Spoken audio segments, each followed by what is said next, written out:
live. Let me go ahead You- and check. YouTube was testing you. I forgot to hit the live button a go live button is what happened, so yeah. That's okay. Let's see if we are actually live. We might not be, but Nico's already here. It's good to see.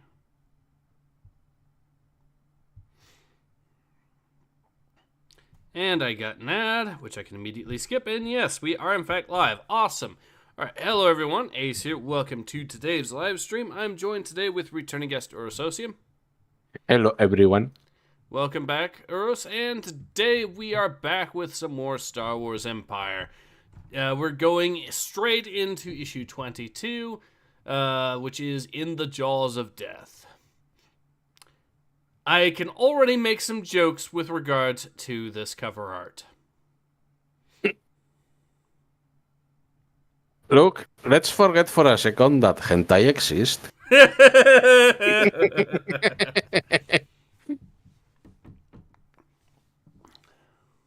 Though, then again, maybe someone is going to find this kinky. Oh, you know there's someone that's going to find it that way.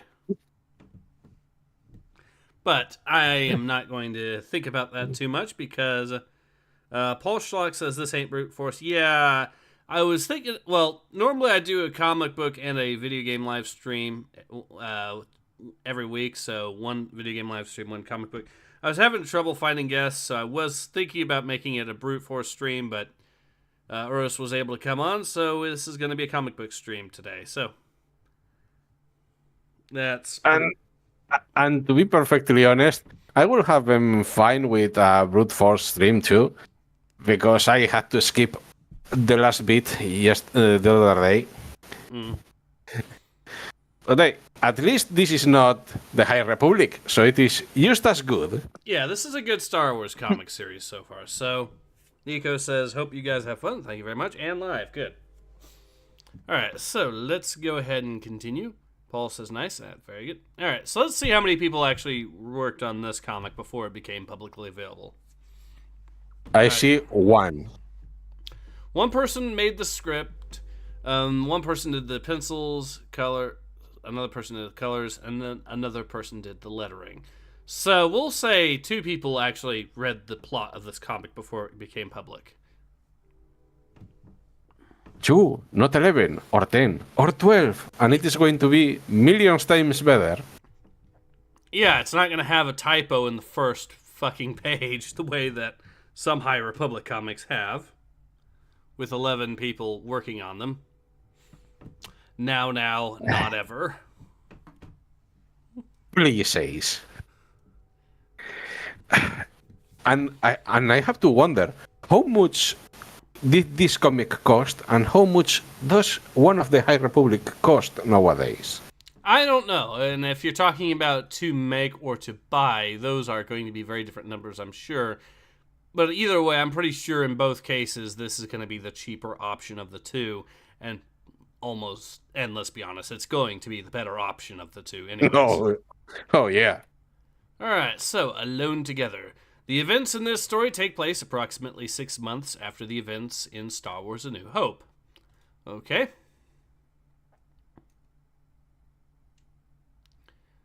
It looks like this is going to be Han speaking. Yeah. Do I voice him or...? Yeah, you can if you want to.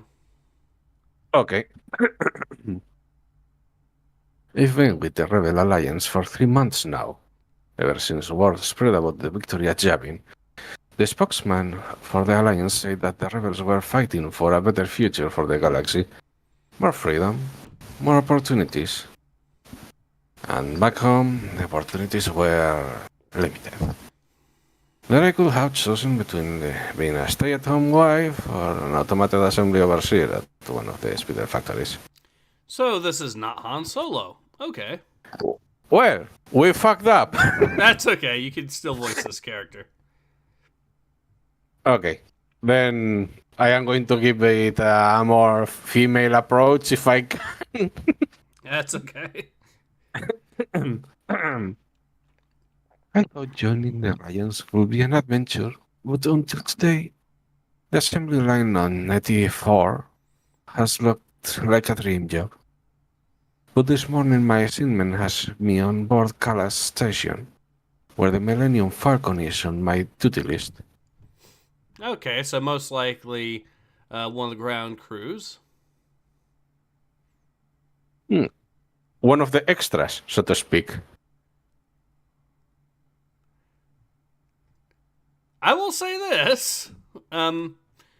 Interesting artwork for her, I will say.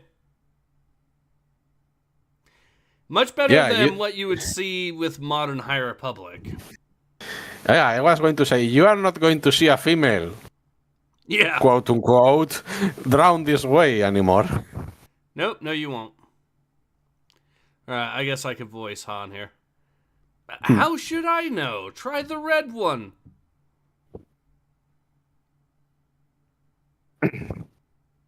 Do you want to do the roles because you do it better than me? Of course, I've seen the holos of Captain Solo and the other heroes of Yavin. Everyone has. But today I get to meet Solo face to face. Captain Solo? Just a second, sweetheart. Then try the other red one. What can I do for you? Oh, Private Dina San, sir, Captain. I am with supplies and... Han? Still struggling to keep that old tub together? This old tub can run rings around... Wow, nice outfit. Maybe you should let me take you wherever it is you're headed, princess. Soto. Leia.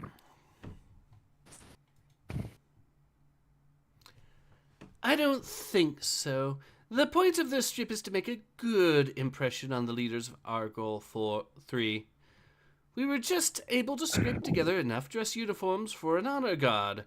But if we can convince Prime Minister Yinli and his cabinet to back the alliance, it would give us a boost. It would really give us a boost. Well, I think you look like a million creds.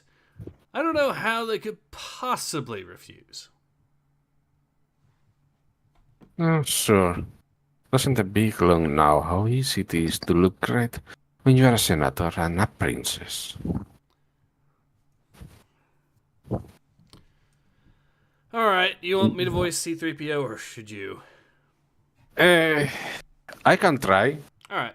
I don't know how gay I can make it, but okay. Your Highness, the banquet. That'll do.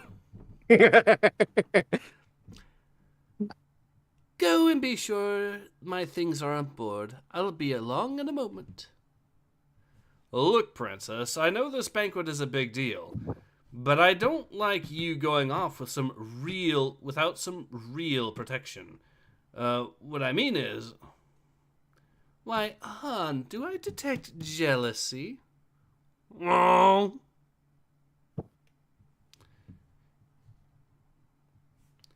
You'll have to excuse him. He has no manners. I don't need any help from you. She's nice, attractive, and nice. Great. I will say this. Most of the women that I know most of the women I know fucking hate Princess Leia in real life. Why? The reoccurring reason that I hear is that, and I quote, she is just such a bitch. But yeah. I mean... most of the women... At least... Go ahead. But yeah, most of the women I know do not like Princess Leia. Which is one of the reasons why it's really funny to tell them now that Princess Leia is technically a Disney princess now. Oh, fuck. The one good thing about Disney acquiring Star Wars. The one and only good thing. But going about the character of Princess Leia, she was a bitch at first. Yes. Then again, she was, to a point, raised as a little bit of a pampered little child. Mostly because her parents could not have children. Mm-hmm.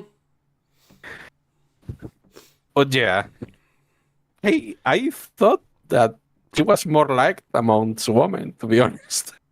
You would think, but yeah. Well, let's see if she has any other comments about Leia. Mm.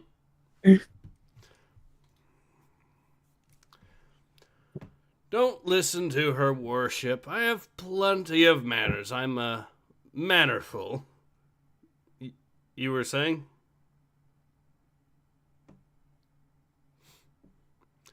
Luke, I haven't seen you for days.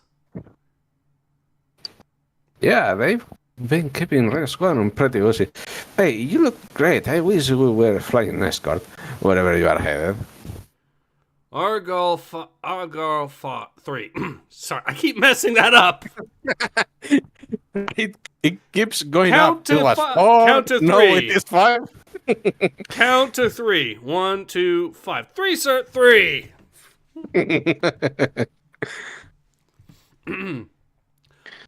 Argyle 3. Fancy meeting you. Not really your kind of place, kid. Then I guess you were invited to return, Han. Or is the Falcon grounded for repairs? Look, Skywalker, I've heard so much about him, but I never realized he's very older than me. The farm boy is cute and he's a hero, but he's not a real man like Captain Solo.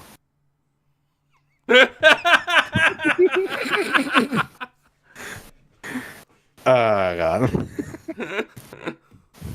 We have a fangirl here. Yes, we do.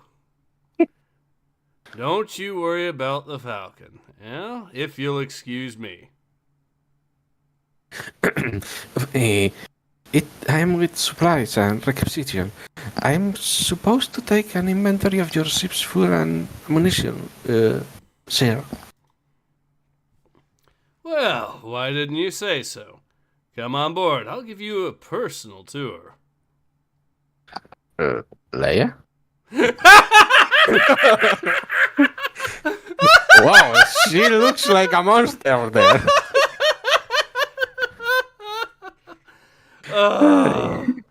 This is... Okay, this is memeable material. Yes. I'm trying to... This is basically kind of a reverse of that chick's... that dude staring at that other chick while holding on to the first chick. This is kind of the reverse of that. Oh, yeah. And it was made very well in this comic. Yes, it was. Oh, I wonder what is going to happen next. Maybe I misread the situation between him and the princess. No, you didn't. Carlos, he's so charming. So smooth. Ow! Oh, now my ears are ringing. Ryu. No, that's the scramble alarm. Something's happened. Ryu. I have to go. Red Squadron has to be out there. May the Force be with you. Good luck, Luke. Han, let me go. I have to get to my ship. There's no time. You'll never make it before a stanchion makes its jump. I don't know what triggered the scramble, but I don't want you stuck on the target this size. You're coming with me on the Falcon. Chewie, grab the girl.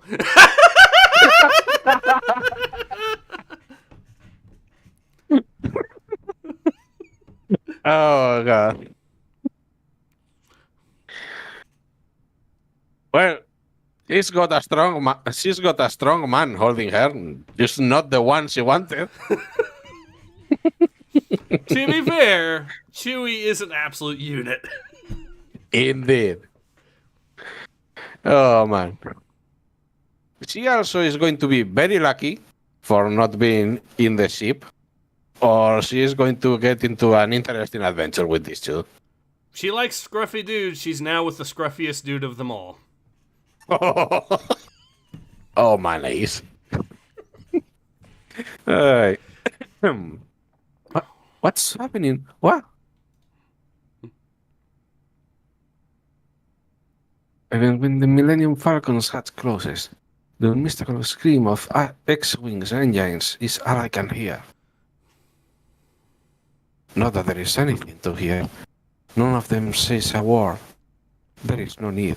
They've all done this 100 times, together. And then the roar of the Falcon's engines drives even that from my mind.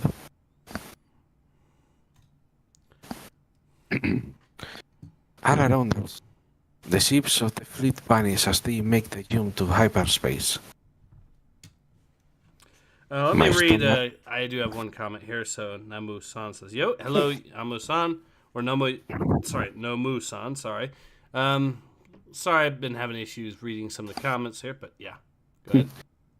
Yeah, it's strange though. There are more people watching, but I only see one people seeing in the. Well, let's continue. Let's see if people become more active. That's okay. My stomach turns over as Captain Solo initiates our own jump. And then we are gone. And so we made the castle run in less than 12 parsecs. You asshole. I can't believe it. You've seen so much, had so many adventures. It's so fascinating. You are so fascinating. What can I say? Adventure finds me. Hold on, we're here. I love how even Chewie is getting jealous. It's like this fucking bastard. This chick is ruining the bromance. Oh. You saying there is no fucking point of comparison with this art and what we had to read last time. Agreed. Also, a lot of memeable faces if you want to use Chewie too.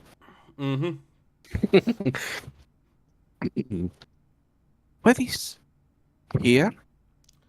Well, technically speaking, here is nowhere. I don't understand. Didn't they teach you this during training? If we're going to face the Empire, we'll choose the time and place. Until then, any Imperial contact triggers a scramble. Every ship in the fleet jumps to hyperspace and makes for a different, random destination. I know what that. I was just wondering why nowhere. Why not someplace fuzzy like Corellia, where you can lose yourself in a crowd? That works for some of the others, but the princess is too well known for her. Nowhere is better, and there's no shortage of it in the galaxy. By the way, a small pause. I want to say that if this worked before, in the original trilogy, since this is the timeline, why in the holy fuck in the new trilogy you can follow a hyper jump? A very good question. Well, here's the thing. I do know that there are ways to track hyper jumps to a point. I believe it's with the buoys, if you go through specific buoys and whatnot to actually make the jump from point A to point B. But I don't think that's quite what they're doing in this situation, is it? No, this is... If it is a scramble, I suppose it is quickly picking the first safe coordinates and jump. So I suppose that makes it harder, but just asking because this is more or less what they were doing in the new movies, and they still got tracked. Yeah, it's also worth noting for the record that jumping to hyperspace is not an instantaneous thing, despite what the sequels would have you believe. Yeah, the computer takes a second, or well, more than a second, to make sure that you are not going to crash with anything. It takes a hot minute to pick the coordinates and jump. That, and also you still are traveling at a certain speed. You're not just instantly going to wind up within the middle of a fucking planet's atmosphere. Instantly, or anything nonsensical like that. Unless you just decide to go and jump directly into hyperspeed, but there are a lot of safe measures, so you don't do that. Well, what I'm getting at is even then, that still doesn't make sense. Well, yeah, that is true. Besides, if the lore is more or less accurate, if you were to crash or something like that, you will just disintegrate it. You are not going to just embed your ship in the middle of an asteroid or anything. But yeah, just a little gripe, because good lore and good canon and having things solid in the story instead of that shit. Paul Schlock says, because they haven't mastered light speed skipping yet. Siege says hello there. Hello, Siege. All right. Well, let's continue. Speaking of others, did everybody get away safely? We should send a coded burst to warn stragglers. Han, the transmitter's not responding. That's what Chewie and I were working on before the scramble. Until repairs are finished, we can't call anyone, but we can still receive. See, we're picking up something now. Han, that's a distress signal, and it's coming from nearby. Of course. The signal is coming from a small dark planet that is so off the chart nobody has even bothered to name it. None of us say it, but I can tell we all have a bad feeling about this. But the first rule of space travel is you can't ignore a distress signal, even if it might be leading you into danger, or an Imperial trap.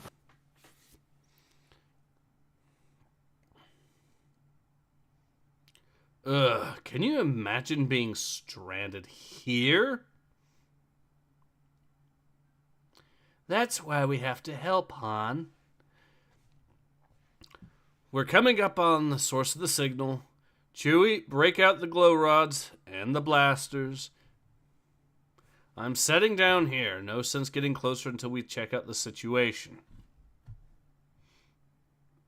Paul Schlock says Chewbacca looks like he's about to join the dark side. There are a few panels where he does absolutely look like that, like the last page there. Chewie has a lot of patience, but it also can run out. Yes. Use your feelings of aggression. Let the hate flow through you, Dark Chewius. Aristocratic Cthulhu says, hello, Aristocratic Cthulhu. And Yokai says, the computer also calculate not to crash into other ships going into hyperspace. That too. Siege says, hello there, Siege. And Paul says, because they haven't mastered light speed skipping. Oh, God. I fucking hate light speed skipping. Because, of course, fuck. There are multiple ways in which that breaks the lore.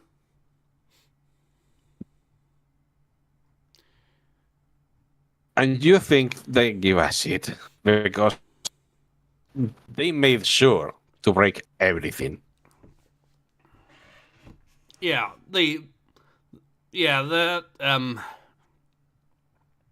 Those dumb bombers that they use in the lore now, Seriously, why would you design it that crap? I've been thinking on and off of doing a video specifically to tear apart the numerous reasons why the Rebel bomber or the Resistance bombers in the sequels are fucking stupid. Especially by Star Wars standards, if you know anything about Star Wars battle doctrine. I mean, other than the fact that the bombs go down in space somehow. Here's the thing, right? You could, in theory, have a bomb launch downward or send it flying downward or have it accelerate downward. You could absolutely do that. I'm pretty sure that's, for what it's worth, what the TIE bombers did in the original trilogy. But you're not really letting it fall, you're shooting it downwards more or less. Yeah, but that what made sense. They were made that way. Yes. Point two, though, and another reason why this is fucking stupid. A lot of stuff that the snub fighters were doing in, say, the X-Wing games included firing at targets, firing at capital ships from a distance, specifically to avoid all the god-awful anti-aircraft fire that you would be facing if you went closer to the ships. Yeah, because, the usual thing with a bomber is that they are armored and slow to make sure that they can deliver the payload from a safe distance.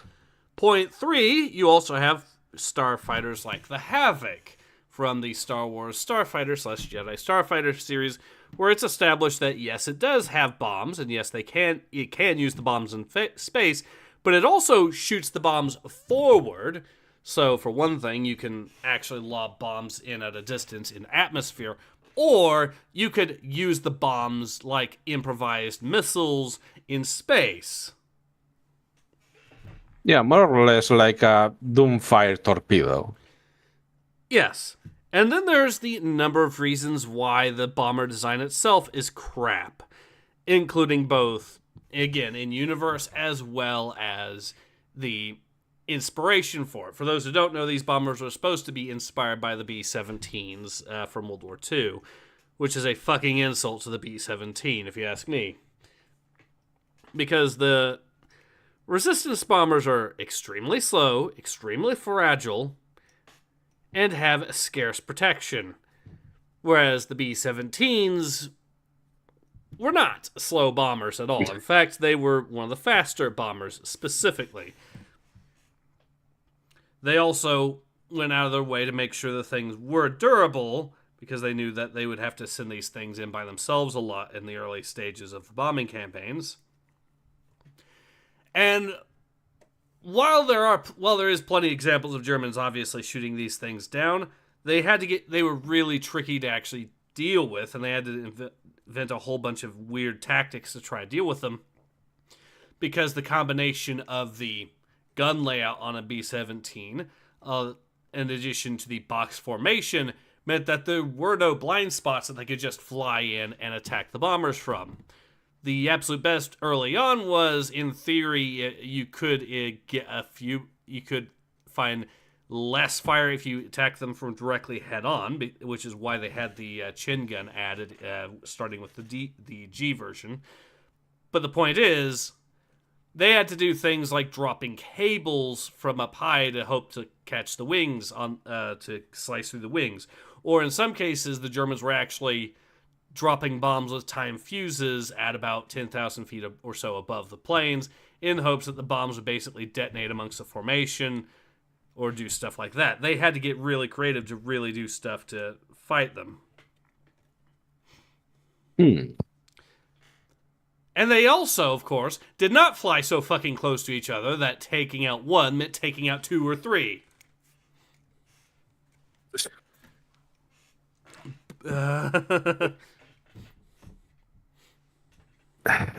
We can read the new trilogy, a new one, with almost everything you're saying. We can, but but the Resistance bombers really fucking piss me off. I think everything pisses us off. at least on the neutrality.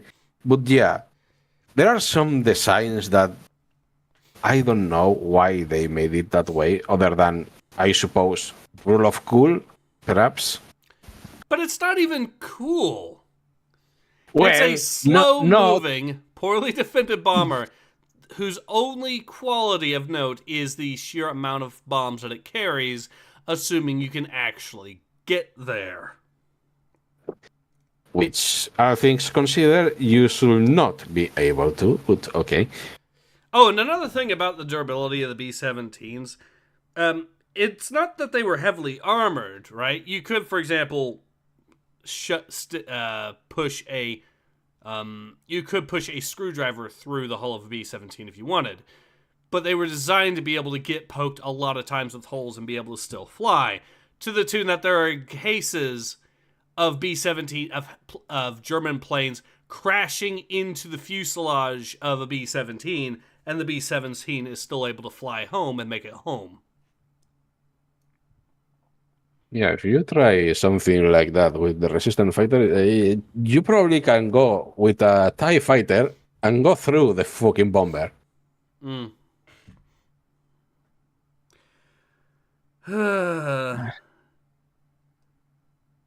Yokai says, why would you make a bomber that looks like a civilian cruiser that uses World War II bombs? Good question. I don't know why. Seed says, that opening scene in TROS hurt my soul. Just got worse from there. Yokai says, Paul says, but my World War II imagery. And that's another thing. It's made by the everything is political crowd that don't know what the fuck they're talking about when it comes to aircraft designs from World War II. Or the battle or the tactics that went into those designs or were built around those designs, or the battle doctrine in general. The only battle doctrine they are using in almost everything they are making is the Russian one. Because they are throwing bodies at everything. Yokai says, or do like episode 2 or 3 that used a tank strapped to the underside as improvised bombardment cannon. All right. Well, let's carry on and get this. Let's carry on and move away from High Republic because I don't, or the sequels. Sorry. Yeah. Let's get back to the good stuff. Yes. Chewie and I will go check it out. You two stay here, where it's safe. Listen, Flyboy, if you haven't noticed by now, I can take care of myself. I love it when you call me those pet names, Princess, but you're staying here. Somebody has to watch out for Dina. What? I don't need a babysitter. I am not a kid. Of course you're not, but Dina, I can't have Her Highness tagging along. If anything happened to her, the Alliance would have my skin. You understand, right? Fucking asshole. Sure, no problem. That look on Leia's face, like, that motherfucker. And you're sleeping on the fucking couch. Siege says, why not just go full A-team and use a parachuting Abrams tank? Okay. I mean, in the Star Wars universe, we have, well, I'm not going to get into that too much, actually, but Mateus says, look, you can have a weird design to justify it in lore or use of the thing in The Last Jedi Bomber. It didn't have any of those things. Last Exile can justify musketeers on a flying battleship. Aristocratic Cthulhu says, that fucking face. So many faces, yes. Oh man, this comic is giving you a lot of ammo. Yes, it is. Come on, Chewie. The sooner we check this out, the sooner we can get back to the fleet. women. Aye. And Captain Solo is so brave, don't you think? He has his moments. Here, I hope we don't need blasters, but it's best to be prepared. Thanks. Good idea. I knew this would be uncomfortable, but then she makes it worse. So, tell me about yourself, Dina. What brings you to the Alliance? There is really nothing to tell, Your Highness. Nonsense. Every rebel has a story. And call me Leia. All right, Leia. Wrong? You said it, pal. A Corellian Consular class cruiser. I haven't seen one of these in 20 years. This one looks like it's been here longer than that. Anybody home? I think we've arrived too late, poor devil. It looks like the last thing he did before ending it all was make a log entry. Let's see if the ship's power cells still hold enough charge to access it.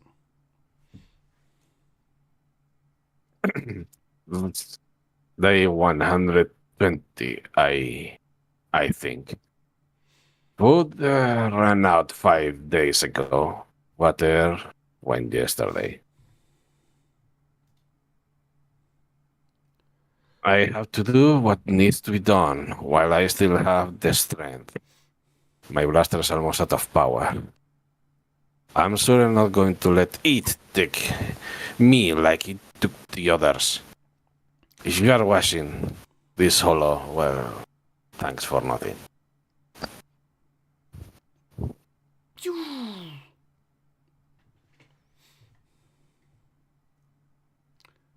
Go back further, Chewie. Let's see if the log tells what happened here. And I thought the Alliance might offer a better life. Like I said, there's not much to tell. No, it's a fine story, Dina. I guess it wasn't so long ago. I thought my story would be very much like yours. Pardon me, but that's a laugh. You are Leia. I'm sure your reasons for joining the Alliance are far more interesting than mine. I mean, you are a princess. How could you hope for a better life than that, where the planet should be still intact? True, but that technically was after she joined the Alliance. Yes, that is true. But still, would you be a princess if your whole planet is, gone? I mean, you could be a monarch in exile, so why not, right? Yeah, I suppose. Well, she tells me her story then, and I can think of a thing to say. Power's running out. See if you can find an earlier entry while we still have some juice. Day 53.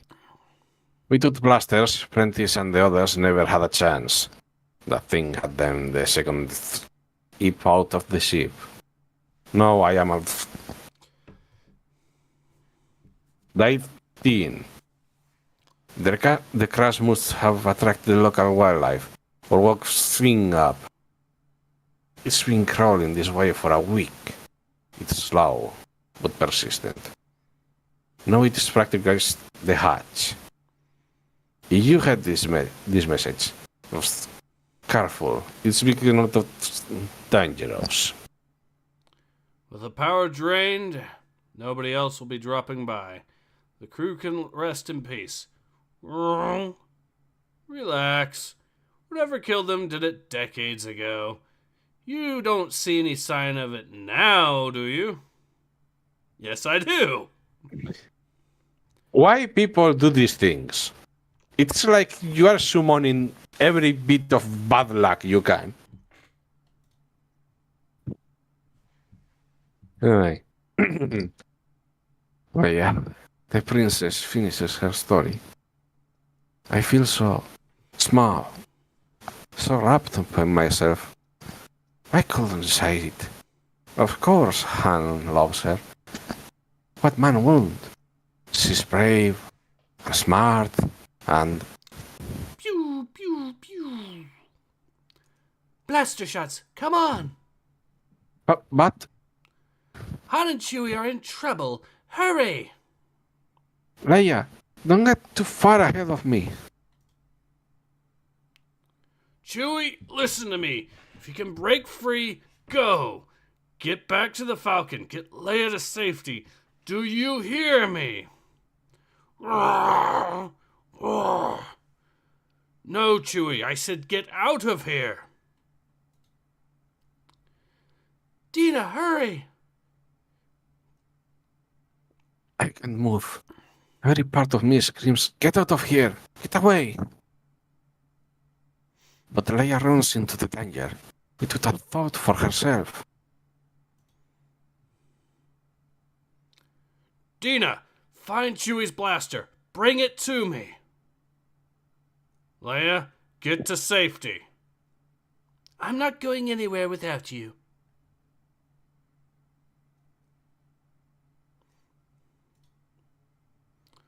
Oh. All right, everybody. All right, everybody out. Oh. You big lug. What were you thinking? We could have lost you. This from the woman who jumped into that thing's mouth. Look at them. The labor heroes doesn't begin to cover it. Any of them will sacrifice everything for any of the others. That's what the heart of the rebellion is all about. I was looking for a better future for me. They are putting their lives on the line for a better future for everyone. What they have is something for me to aim for, but that is a long way off. What made me think I could stand beside them? Dina, you coming? So I have a lot to do, a lot of growing up to do. But I met new friends to show me the way. I know that I'll never marry the dancing Captain Solo, but that's alright. He deserves a princess. And maybe I'll end up with one. I have time to find my own captain. Or even become a captain myself. Or maybe a farm boy is more my type after all. Oh boy. She's moving in there quick. I mean, after seeing this, I think it opens your eyes. But I mean, we get a new character in a comic and we develop her without almost trying. This came naturally and it was fun. This was a genuinely likable character. Yeah, I mean, she perhaps starts a little bit annoying. And naive. And naive. But hey, in a few pages, she changed a lot. At the very bare minimum, I would say even earlier on, it was funny watching the meme material kick off. As Han's basically. I mean, Solo was being an asshole, as he usually is.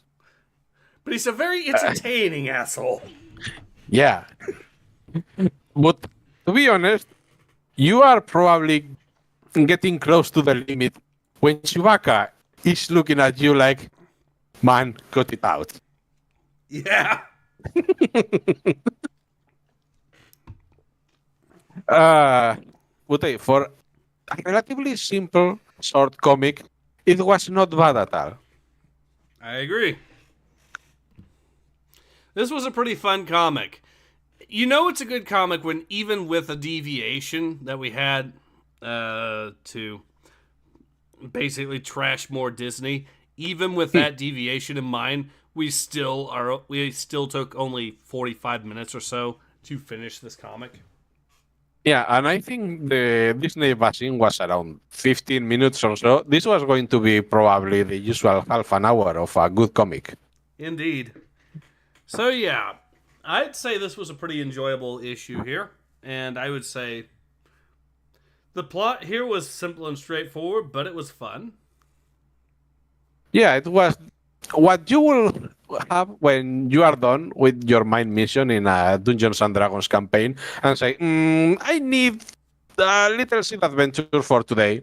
Let's throw them a monster. And it works. It was entertaining. You had a new character that I am not sure if she appears later or not. I don't remember right now. But hey, she shows up. She grows a little bit in this one comic, and she's not a complete cunt like some other woman we can talk about in the new comics. This one character has had more development to her personality in this one single issue than all of the High Republic characters have had combined in 3 fucking years. And you know what? There is still no one single character in the High Republic that I will give my life for. But this girl, hey, maybe I will say she deserves a chance and take the blaster for her. All right. But yeah, good comic. I recommend that people read it. Yeah, I don't think there's really too much more to say. It's a good comic. It's worth reading. It's very funny.